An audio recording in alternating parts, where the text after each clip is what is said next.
आज की इस वीडियो में मैं आपको समझाने वाला हूँ कि आपने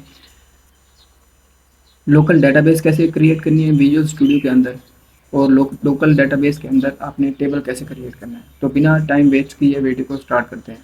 तो आपने अपने प्रोजेक्ट को ओपन कर लेना है। ओपन करने के बाद आपने चले जाना है प्रोजेक्ट के अंदर। प्रोजेक्ट पर जाने के बाद यहाँ पर आपने ऐड न्यू आइटम पे क्लिक करना है। ऐड न्यू आइटम पे फिर आपने चले जाना है यहाँ पर डेटा के अंदर। डेटा के अंदर जाने के बाद यहाँ पे लिखा हुआ है सर्वर बेस्ड डेटाबेस। यहाँ पर आपने क्लिक करके ऐड पे क्लिक कर देना है। ऐड पर क्लिक करेंगे तो आपके पास डेटाबेस क्रिएट होना स्टार्ट हो जाएगी। तो यहाँ पर डेटा सेट आपने सिलेक्ट करना है। डेटा सेट सिलेक्ट करने के बाद आपने नेक्स्ट कर देना है। नेक्स्ट करने के बाद आपने फिनिश कर देना है तो आपकी डेटाबेस क्रिएट हो जाएगी। डेटाबेस को देखने के लिए सर्वर एक्सप्लोरर यूज़ किया जाता है। तो मेरा यहाँ पे शो हो रहा है सर्वर एक्सप्लोरर। ये मेरी डेटाबेस क्रिएट हो गई है डेटाबेस 1 के नेम से। इसको मैं रिफ्रेश करता हूँ। ठीक है। तो अगर आपके पास यहाँ पे सर्वर एक्सप्लोरर ही नहीं शो हो रहा तो आपने चले जाना है व्यू के अंदर। व्यू पर जाने के बाद आपने सर्वर एक्सप्लोरर पे क्लिक करना है। तो यहाँ पर आपकी डेटाबेस शो हो जाएगी डेटाबेस 1 के नेम से। आपने एरो पे क्लिक करना है। टेबल पे क्लिक करना है तो आपके पास यहाँ पे कोई भी टेबल मौजूद नहीं है। डेटाबेस आपकी क्रिएट हो गई है, टेबल नहीं है। तो टेबल बनाने के लिए आपने टेबल पे राइट क्लिक करना है और ऐड न्यू टेबल पे क्लिक कर देना है। ऐड न्यू टेबल पे क्लिक करेंगे तो आपका टेबल क्रिएट होना स्टार्ट हो जाएगा। तो सबसे पहले आईडी यहाँ पे लिखी हुई है।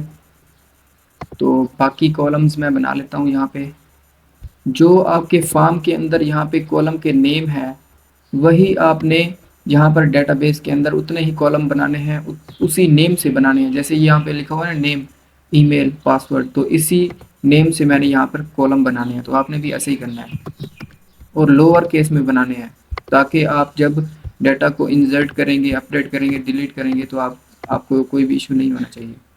तो नेम आपने नेम कोई भी लिख देना है। डेटा टाइप आपने वार्चर लिखनी है।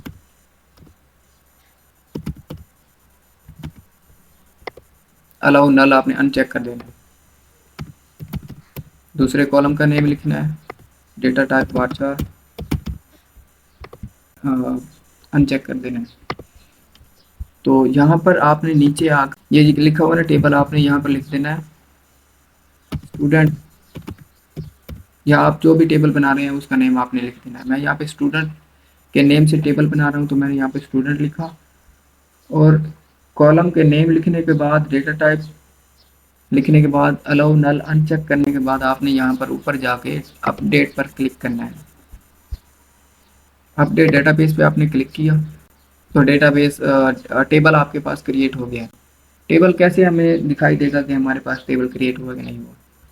तो आपने यहाँ पर ये जो एरो बने हुए हैं यहाँ पर क्लिक करना है तो यहाँ पर आपका टेबल यहाँ पे शो हो जाएगा। अगर नहीं शो होता तो आपने यहाँ पे जो डेटाबेस आपकी बनी हुई है इस पर राइट क्लिक करके रिफ्रेश पे क्लिक करना है तो यहाँ पर आपका टेबल शो हो जाएगा।